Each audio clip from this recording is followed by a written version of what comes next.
پی ٹی آئی نے add hoc ججز کی تعیناتی مسترد کر دی، سپریم جوڈیشل کونسل جانے کا اعلان۔ چیئرمین پی ٹی آئی بیرسٹر گوہر نے میڈیا سے گفتگو کرتے ہوئے کہا کہ سپریم کورٹ میں ایڈ ہاک ججز کی تعیناتی بدنیتی پر مبنی ہے۔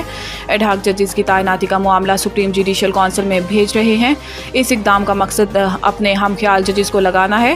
ججز اس معاملے کو متنازع نہ بنائیں۔ 4 ججز کو ایک ساتھ دوران تعطیل لایا جا رہا ہے۔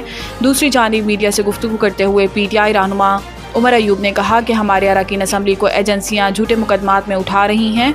عمران خان، بشرا بی بی اور تمام وزیران کے خلاف کیسز بنائے گئے۔ ہم ان تمام بوگس کیسز کی بھرپور مذمت کرتے ہیں۔ بشرا بی بی کا روپکار بھی جاری ہو گیا۔ نیب ٹیم نے ان کو جھوٹے کیسز میں پھر گرفتار کیا۔ ایڈ ہاک ججز کے حوالے سے قاضی فائزیسا سے گزارش ہے کہ یہ ججز ہمارے کیسز نہ سنیں، ہماری حب الوطنی پر کوئی انگلی نہیں اٹھا سکتا۔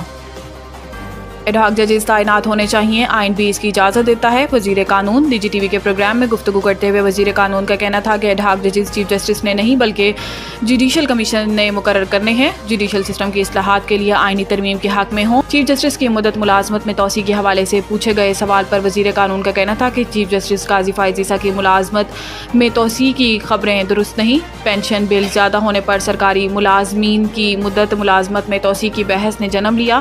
ان کا کہنا تھا کہ دنیا بھر میں سرکاری ملازمین کی ریٹائرمنٹ کی عمر کی حد میں اضافہ ہوا ہے، پینشن کی مد میں حکومت کو بھاری رقم ادا کرنا پڑتی ہے۔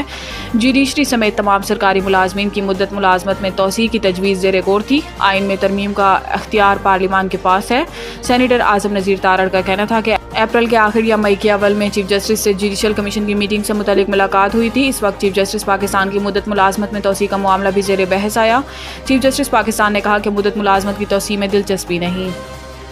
حکومت نے پی ٹی آئی پر پابندی کا بھی ارادہ ظاہر کیا ہے، اس پر آئینی طریقے سے عمل کیا جائے گا۔ رانا ثناء اللہ نے کہا ہے کہ حکومت آرٹیکل 17 کے تحت کسی بھی پارٹی پر پابندی کے لیے ڈکلیریشن دے سکتی ہے۔ جب کابینہ منظوری دے گی تو ڈکلیریشن کو 15 دن میں سپریم کورٹ میں پیش کیا جاتا ہے، اور اگر عدالت ڈکلیریشن میں متفق ہو جائے تو اس پارٹی پر پابندی عائد ہو جاتی ہے۔ وزیر اعظم کے مشیر کا کہنا تھا کہ حکومت نے ابھی اپنے ارادے کا ظاہر کیا ہے، آئین میں دیے گئے طریقہ کار کے مطابق عمل کیا جائے گا۔ رانا ثناء اللہ نے مزید کہا کہ مخصوص نشستوں کے معاملے پر عدالت میں اپنا موقف پیش کریں گے۔ اگر مخصوص نشستیں ہمیں مل سکتی ہیں تو آئینی طور پر کوشش کریں گے۔ ان کا کہنا تھا کہ ایڈ ہاک ججز رکھنے کا باقاعدہ آئین میں ذکر ہے، اگر یہ ٹھیک نہیں تو آئین میں کیوں ہے؟ کسی کے پسند یا ناپسند پر آئینی چیز کو روکا نہیں جا سکتا۔